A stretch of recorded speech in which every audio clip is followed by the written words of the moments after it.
So Matt, what is the one thing that you wish you could create but you can't? Well, I'm hungry right now, so I want a pizza that never gets cold. That is a really great idea. I want to patent that, but no, I want to talk about time. You want to patent time? No, I want to talk about how we can generate more time for our ministries. And one of the best ways to do that is through automating things. Okay. So we have 5 automations that are must-haves for modern churches that are going to maximize the minutes that you can do ministry.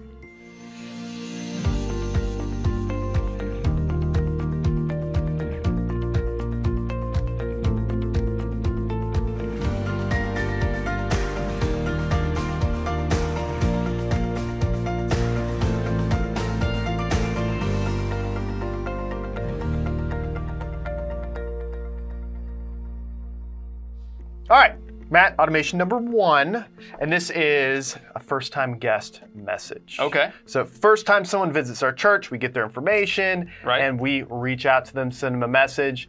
This is something we can automate. Oh, perfect. Let's do it. By having an email, so whatever platform you're using, if you're using some sort of email platform or your church software does this, having an automated email just gets sent to those people. Something, I'll just give you a quick example, and you don't have to follow me verbatim here, but this one email says, hi, first name, so it automatically puts in their name. Okay, perfect. And then, we're so glad you visited our church. We want to provide you with some more information on our church so that you can learn more, blah, blah, blah. Here's a link to learn more. And then Pastor Juan will be reaching out to you in the next day or so to connect. In the meantime, feel free to reply back.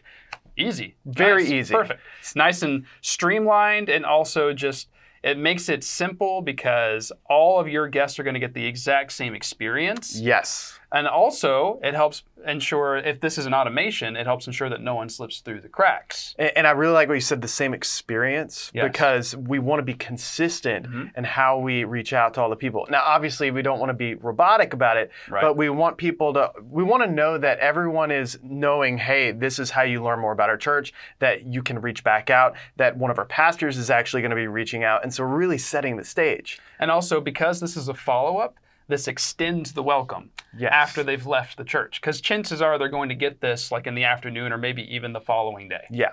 Now, I want to take this to the next level. So one thing that's really cool with our software is not only can I create these automations and send an email, but I can actually create another automation where this particular one is going to send a text message to the pastor with a new guest follow-up and then put the person's first name, their last name, and their phone number, and put a task for the pastor as well in our software. So even though the pastor is busy, they'll still get that reminder so they don't forget. So I'm really automating as a church admin or church leader that's in charge of this. I'm making it to where there's less back and forth I have to keep doing. The system's just automatically doing this for me. Nice. Yeah. And I love how in that email, it injects that guest's name so that you don't have to have like a Word doc with the email text, and you copy that and paste it into an email and then put the guest name in for every single new person. Yes, this is going to save you time with that. Now, number 2, automation number 2, birthday message. Birthday, it's your birthday. Now, this is something, I've talked to a lot of church leaders that do this, and I've also talked to a lot of church leaders that don't do this, but I am going to make a very bold statement. Okay. So I think every church should be sending an automated birthday message across the board. That doesn't feel very bold to me because I agree. Now, the reason I say this, I'm going to give you Exhibit A. This is an email from my dentist. Now, I don't dislike my dentist, but I don't I don't have a relationship with my dentist beyond it's them. Very transactional. Yeah, they clean my teeth twice a year if I'm lucky, and that's about it. Yet, I get an email from my dentist on my birthday saying happy birthday. Nice. If my dentist is giving me an email on my birthday, shouldn't my church? I think so, honestly. I mean, even like Starbucks sends people emails on their birthday. I got an email from McDonald's saying happy birthday. I got one from Dunkin' Donuts for crying out loud. Yeah, and 2 questions I had from the McDonald's one. Number 1, how'd you even know my birthday? Because I don't remember ever giving you that information. And number 2, I haven't been there in 4 years. So they've been just holding on to my information, sending me happy birthdays every year. You shouldn't have signed that form to get that Big Mac. Yeah, I know. That's what it was probably. So sending a birthday message. Now, I want to take it to the next level because this is what I like to do. So I think a really really good way to do this is, yes, have whatever email platform you're using automatically send messages to your people on their birthday, but also have a pastor reach out to them. And if you can, in your church software, like ChurchTrac does this, where I can have a text message, again, kind of like last time with the first time guest follow-up, but this time it's with the birthday. Right. So going to my birthday message, right now it's saying send a new email, but I can say add a new action, and then I want to say send a text message, and then I can configure that real quick. And then that's going to go to the person. So I could send a text message to the person as well. Including an email. Yeah, that's what's really cool about this process is you can send both just so that you cover your bases. Which I would probably lean more towards sending a text message over an email now these days if you have that. But yeah, I'll just say this is going to actually be the pastor that's going to get this reminder. And so the first name, the last name, and the phone number. And then I can say birthday message for, and then that person. So that way the pastor knows, hey, I just got a text message. It's this thing that says send a birthday message to so-and-so. And so then as a pastor, I can reach out to this person on the birthday. Nice and easy. That way they're getting that, not customized, but that automatic email. But people are savvy. They know that that's an automated thing. Yeah. But having the pastor reach out personally adds that personalized touch. So they're getting both sides of that. Yes. So they already expect that email because people, that's what we're used to. But then when the pastor actually reaches out, hey, happy birthday, Matt, that's good. Perfect. So automation number 3, we're going to talk about giving reports. Okay, that's not very fun or exciting. No, it's not. And this is why I think you should automate it in your church.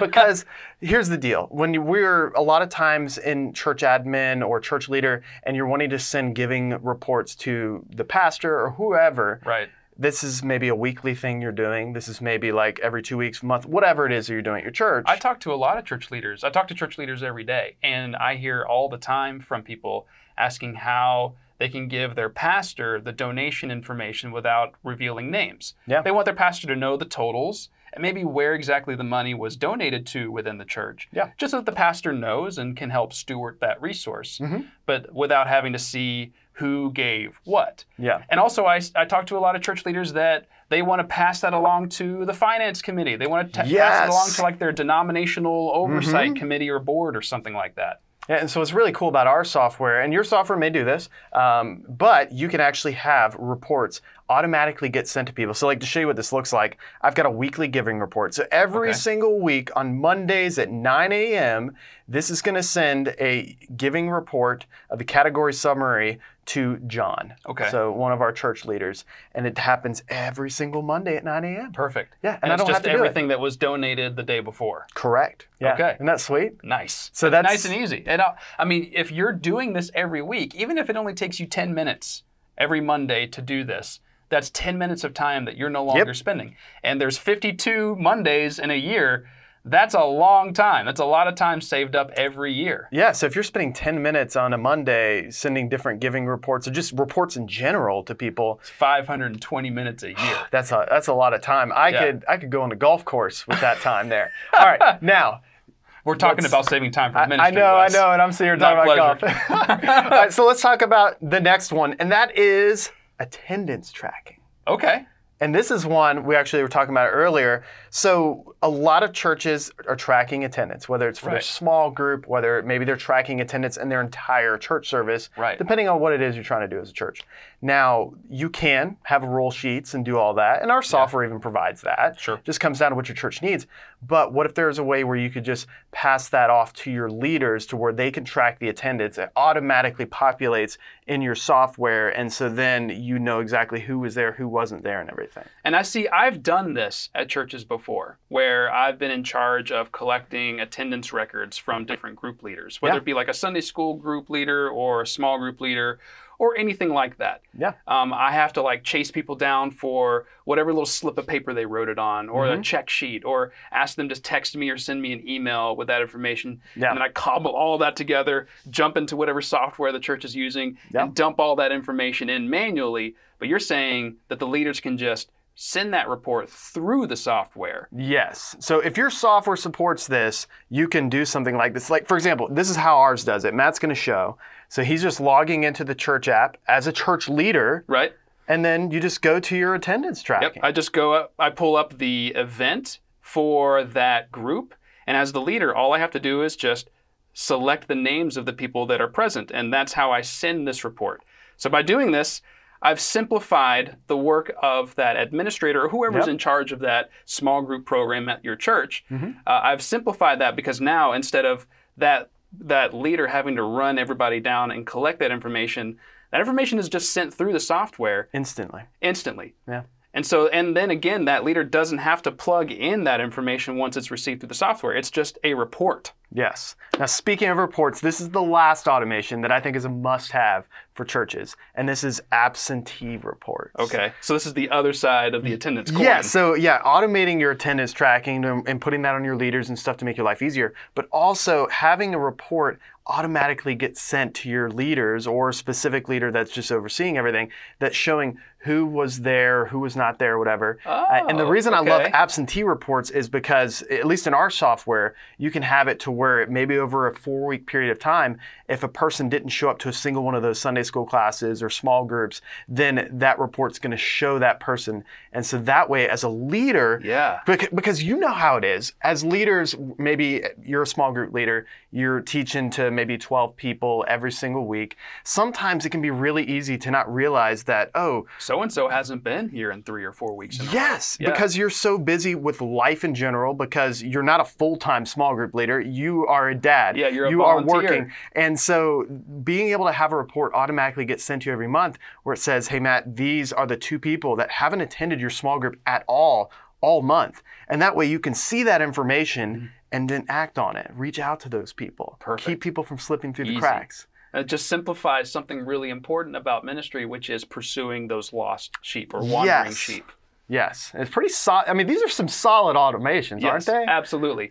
And I think what makes these types of church automations so great is that they're not some like cold approach to just being more productive and optimizing our productivity at the expense of being genuine and human. These automations are just about being smarter with technology and saving time so that we have more time to focus on what really matters. Yes, I couldn't have said it better myself. So that is what automations your church should be using, the top 5 at least. Speaking of automation, check out this other video that Matt and I did on ChatGPT prompts for pastors.